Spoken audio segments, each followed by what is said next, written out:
Hello everyone, this is Castor Tutorial, and I have quite a lot to talk about today.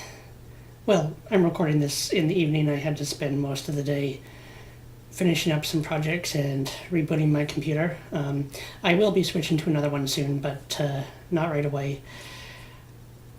So I have a little bit about quite a number of things to talk about. I want to begin by telling you a little about my week this past week. On Monday, I was in the vertebrate paleontology lab, dusting shelves and assessing the status and condition of the collection. And as I was about to pick up one rather large piece of Dunkleosteus skull, it crumbled into many pieces right in my hands. I had only as much as lifted it about a centimeter or so. It just fell apart like rotten wood, even though a fossil is rock, not wood, but it crumbled in a very similar manner. What had happened was, so in conditions of high humidity, the mineral pyrite can start to grow inside fossil rock, and if it spreads, it can effectively cause the fossil to rot and decay from the inside or outside. It's called pyrite disease, as it destroys the rock, much like a disease will, well, some diseases destroy flesh, or weird as that might be, it is real.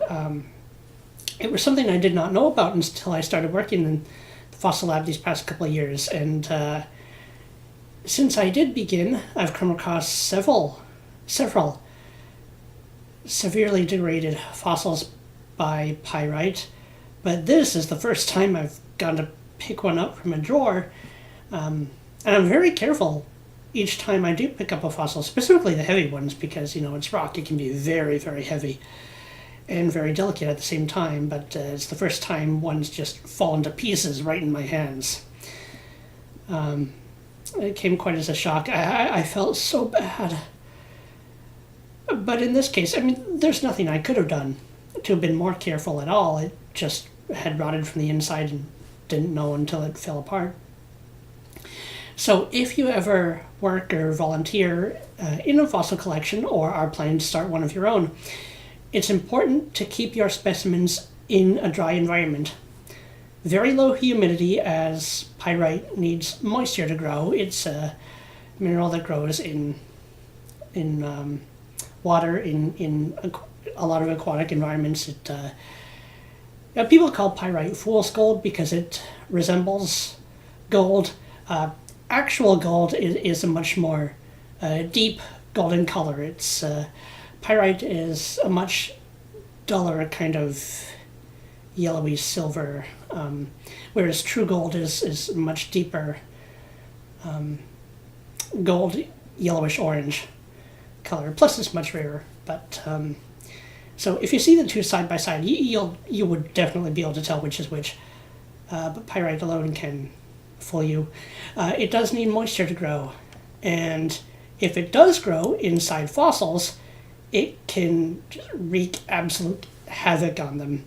I've come across a number of specimens that just can't keep in any collection at all because they're basically just rotten things. This is the first time I've come across one that's affected a fossil this size. One of the things I've been doing in my hours in the fossil lab is going through the collection shelves over and over to make sure we have what we think we have and what needs preservation updates and what is already too far gone to be salvaged. And I've been doing that for a couple of years now. I've been volunteering on and off with museums since I was in mid-high school, I think. These are the first long-time projects I've tackled in helping the museums with. So that is my first story about this week. In the next segments, I will also talk about the United Nations gathering. That will be for the signing of the Global Compact for Migration, happening, of course, right after the weekend. Of course, everyone in the United Nations has taken the long weekend off before the signing of this, that the mainstream media still isn't talking to us about. It's all the alternative media. People are taking it upon themselves to warn people about. Yeah, I don't know how things are going to play out yet, but we'll talk about it when we get there. When I do the next segment, and also I'm going to talk about the movie Overlord that my brother and I went to see a couple weeks ago. That is one mess.